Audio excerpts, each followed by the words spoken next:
Hello, Bishop Walsh here in winter wonderland of northern Michigan on Wednesday, November 29th. Today is my birthday. I just finished celebrating Mass and Thanksgiving to my mom and dad for giving me the gift of life. I was born in 1965. I'll let you do the math. But the big news in our family is that we have new life in our family from my niece Kaitlyn and her husband Connor.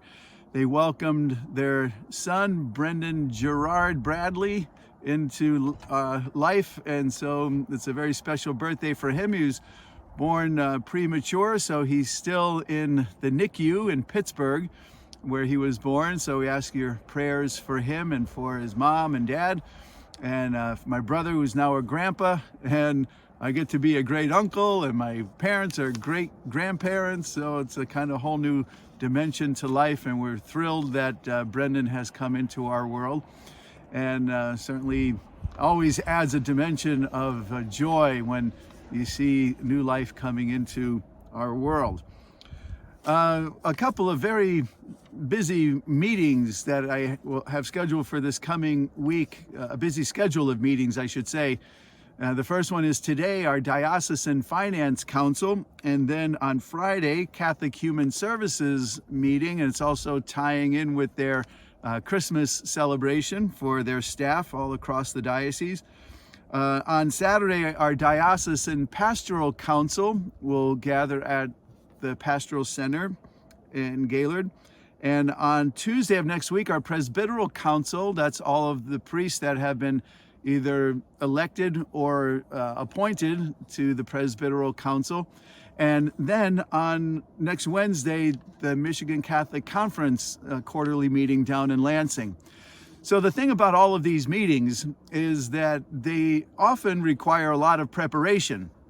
You're reading minutes from the prior meeting, setting the agenda, working through what needs to be discussed as part of the agenda, reviewing reports, especially for example today with our Finance Council, budgets and all kinds of projections and how all the different moving parts of diocesan finances are working. So I'm just very grateful to all those who serve on these important councils, because they add their level of expertise in areas where I know I'm not very competent or don't have the same level of competence, where somebody who has that training and the professional experience of working with these kind of aspects of church life. So the people come who are serving on these councils from all over the diocese. I'm grateful for their generosity when they travel to be part of these meetings.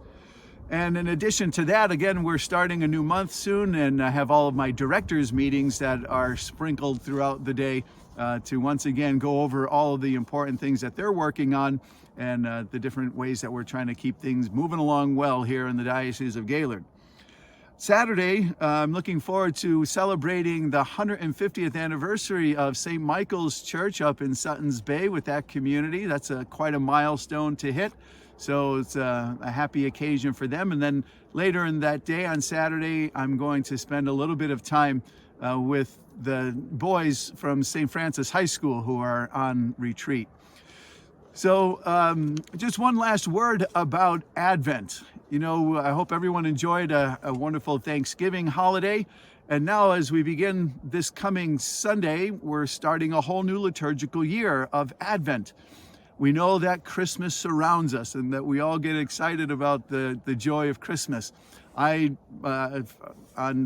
Thanksgiving Day, begin Christmas music. I try not to listen to it prior to that, as much as I love it, but the actual lead up to Christmas is meant to remind us that Advent is a time of preparation for Christmas, and then the Christmas season is from Christmas Day, you know, through Epiphany, baptism of the Lord, and those celebrations that follow Christmas. So we observe the Advent time beforehand.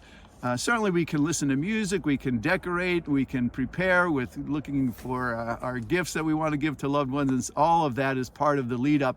But let's not forget the penitential nature of the first 2 weeks of Advent, and also just that nature of waiting and anticipating, as our ancestors in faith did, so that when Christmas arrives, that spiritual sense of joy of knowing that God has fulfilled his promise to come and be with us, Emmanuel. So a happy Advent season to come, and God bless. Thank you for checking in today.